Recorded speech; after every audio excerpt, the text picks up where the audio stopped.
Durant tout un week-end de fin août, Clutange a bénéficié d'un regain de vivacité. Bienvenue! On va faire un petit voyage funky. Now it's funky time. Battez tambour, sonnez trompette, Clutange nous a fait voyager aussi bien du côté de la Jamaïque avec du reggae que du côté de l'Irlande ou encore dans l'univers du funk et du groove. I'm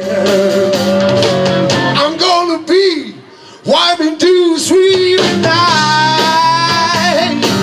Et c'est au son de ces notes et de ces arpèges, auxquels on pouvait d'ailleurs s'essayer, que le public, en un pas de danse country ou hip-hop, fut emmené vers les arts picturales et celui de la BD incisive et réactive. En effet, la culture sans ostracisme fut conjuguée avec beaucoup d'éclectisme lors de l'incontournable manifestation culturelle Vivacité. Cuvée 2012 un peu particulière puisque la salle Stirn étant en rénovation, les exposants et artistes ont pris leur quartier d'été sous chapiteau en nombre un peu plus restreint qu'à l'accoutumée.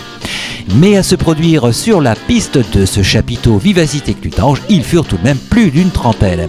Hors artistes issus de la scène musicale de ces Vivacités 2012, les arts représentés furent des sculptures sur verre, du dessin, des portraitistes, peinture bien entendu et les guests de la BD et de l'illustration de presse. Joseph Ficara. De la peinture, du dessin et de la BD. Donc il y a monsieur Philem de Stock qui est venu cette année pour la deuxième fois et monsieur Manu Prolo qui est un habitué de la manifestation Vivacité. Manolo Prolo venu avec sous le bras son tant attendu dernier opus, Les Beaux Jours reviennent aux éditions Même Pas Mal, dont il nous avait fait bénéficier de quelques planches en avant-première l'an passé. Un roman graphique de politique fiction comme il dit. Comment est-ce qu'on peut appeler ça? On appellerait ça un roman graphique de politique fiction. Donc c'était une place vide à occuper, parce que beaucoup de livres parlaient d'individus, parlaient nominativement de personnages politiques. Et là, c'était plus le fond du problème.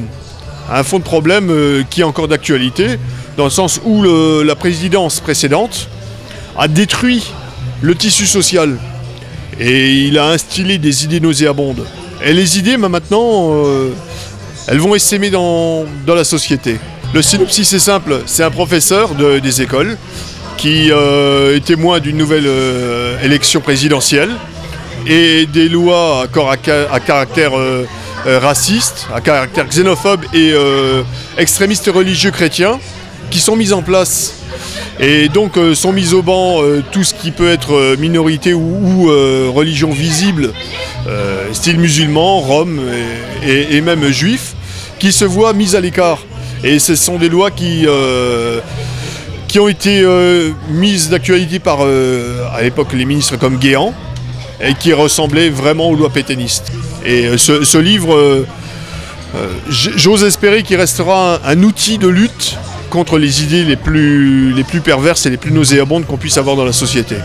Et ce n'est pas l'illustrateur préféré du groupe Ange, Phil de Stock, qui va dire le contraire. Phil qui nous revient avec le deuxième tome de ses dessins de presse, toujours aussi efficaces et percutants, regroupant 5 à 6 années de travail. Phil. Et c'est un peu le même procédé, c'est-à-dire c'est un condensé de tous les dessins de presse que j'ai fait sur les 3-4 dernières années. C'est comment dire, c'est plutôt des faits de société, donc la montée des extrémismes. Il y a un peu deux façons de réagir, c'est-à-dire que tu as le dessin publiable dans la presse régionale où tu réagis immédiatement et tu publies forcément dans la presse, il faut que ça paraisse très vite. Tu as les sujets un peu moins régionaux mais qui m'interpellent, donc ceux-là sont, comme tu disais, dans un coin de ma tête et travailler, publier plus tard dans le bouquin, quoi. Et justement, à propos de recueil de dessins, Phil prépare le volume 3, peut-être à compte d'auteur, sa maison d'édition ayant fermé. Venant de mettre la clé sous le paillasson, comme beaucoup de maisons d'édition, éventuellement un tome 3, mais ça serait, à ce moment-là, ça serait plutôt à compte d'auteur et en circulant sur les salons et dans les manifestations diverses, quoi. Mais à n'en pas douter, ce volume 3 sortira et remportera le succès qu'il mérite comme les précédents dont les dessins décochent toujours autant de flèches de vérité avec beaucoup de talent. En tout cas, Phil et Manolo ont eu leur succès auprès de la jeunesse lors de ces Vivacités, de quoi susciter des vocations. Et à propos de vocations, sous l'œil tutélaire de professionnels, des ateliers de dessin et de guitare furent proposés. parallèlement, on a des ateliers de dessin, des ateliers, des masterclass de guitare. Et il y a nos amis irlandais de Grombir qui sont là aussi pour faire un peu d'animation.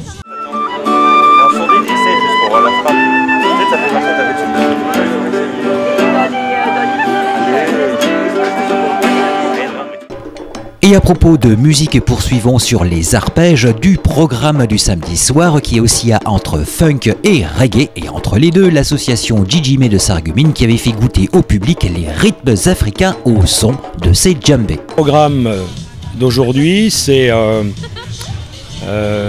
Pepe Pino Pepperoni à 18 h. Ensuite, on a un groupe de funk des années 70-80 qui s'appelle Groove Tracks. Et un groupe de reggae qui s'appelle Social Jawork aux alentours de 22 h.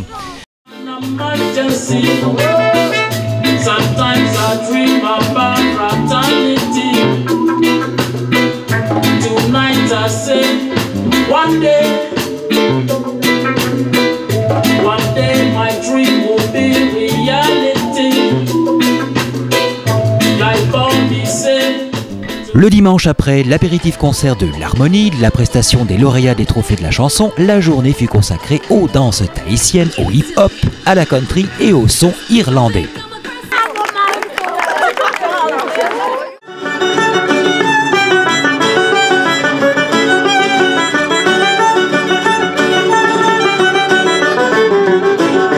Et Vivacité 2012 aura séduit le plus grand nombre, même si le bilan n'est pas encore établi, nul doute que l'association organisatrice remettra le couvert l'an prochain avec un menu tout aussi attractif. On attend le bilan de cette manifestation et voir un peu de quelle manière on peut gérer.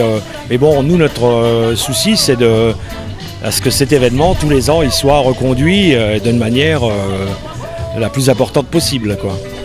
Bref, cette année à nouveau, Vivacité Clutange aura atteint son but et aura fait voyager le public vers des contrées culturelles, artistiques et musicales les plus diverses qui auront enrichi le plus grand nombre.